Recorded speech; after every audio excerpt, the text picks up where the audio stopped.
I was so sick of renting. I was tired of having a landlord. But what could I do? I just really wanted to buy my own home. But I didn't know who to call. I wasn't sure what to do. Who could I trust? What are the first steps? Do I even qualify to buy a house? How do I find out what to do?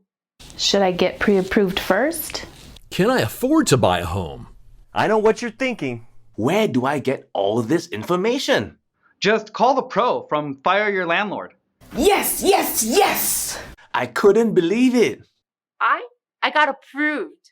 I got approved. I got approved! I got approved. Then they found me a house. I fired my landlord. I fired my landlord. I fired my landlord. I fired my landlord. I'll never rent again. Renters, renters, what you gonna do? What you gonna do when landlord's coming for you? When you're gonna rise up and own your own home? All you need to do is get the right loan. Keep your own money as your reward.